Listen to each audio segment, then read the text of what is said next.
ഇപ്പോൾ കോടതിയിൽ നിന്ന് വന്ന തീരുമാനം ഒരു വലിയ ആശ്വാസം എന്നൊരു തീരുമാനമാണല്ലോ അല്ലേ? വലിയ ആശ്വാസമല്ല, വലിയ ആശ്വാസമല്ല, അങ്ങനെ കാണുന്നില്ല. അല്ല, അതെന്തുകൊണ്ട് അങ്ങനെ പറയുന്നത്? അല്ല, എന്താന്ന് വെച്ചാൽ നമുക്ക് കൂടുതൽ അറിയില്ലല്ലോ. അപ്പൊ ഞാൻ എന്റെ വർക്കിലേക്ക് I don't have the freedom to give you more information. So please understand that this is a case that's still in the court, ongoing case അല്ലേ. അപ്പോൾ നമുക്ക് അങ്ങനെ അതിനെക്കുറിച്ച് സംസാരിക്കാനുള്ള എനിക്കൊരു ഫ്രീഡം ഇല്ല, ഞാൻ സംസാരിക്കാൻ പാടില്ല. അത് നമ്മുടെ കേസിനെ ചിലപ്പോൾ ബാധിക്കും.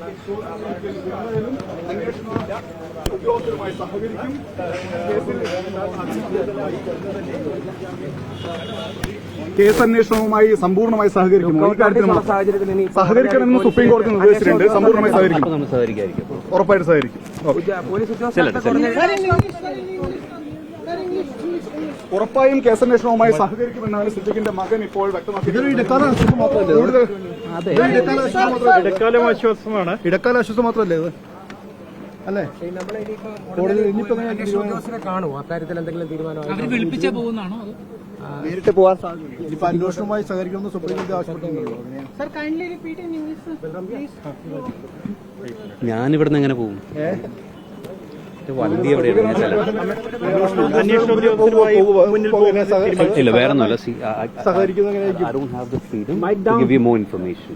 So please understand that this is a case that's still in the court. Absolutely. അതല്ല, എന്ന് വെച്ചാൽ ഇതിപ്പോ ഓൺഗോയിങ് കേസ് അല്ലേ. അപ്പോൾ നമുക്ക് അങ്ങനെ അതിനെക്കുറിച്ച് സംസാരിക്കാനുള്ള എനിക്കൊരു ഫ്രീഡം ഇല്ല, ഞാൻ സംസാരിക്കാൻ പാടില്ല. അത് നമ്മുടെ കേസിനെ ചിലപ്പോൾ ബാധിക്കും. കേസിന്റെ ഉള്ളറകളിലേക്ക് പോകണ്ട. അതായത് ഒരു കാര്യം മാത്രം അതായത് ഇപ്പോൾ കോടതിയിൽ നിന്ന് വന്ന തീരുമാനം ഒരു വലിയ ആശ്വാസം എന്നൊരു തീരുമാനമാണല്ലോ അല്ലേ? വലിയ ആശ്വാസമല്ല, വലിയ ആശ്വാസമല്ല, അങ്ങനെ കാണുന്നില്ല. അല്ല, അതെന്തുകൊണ്ട് അങ്ങനെ പറയുന്നത്? അല്ല, എന്താന്ന് വെച്ചാൽ നമുക്ക് കൂടുതൽ അറിയില്ലല്ലോ.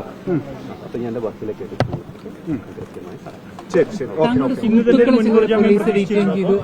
മുൻകൂർ ജാമ്യം പ്രതീക്ഷിച്ചിരുന്നു. അപ്പോൾ വലിയ ആശ്വാസം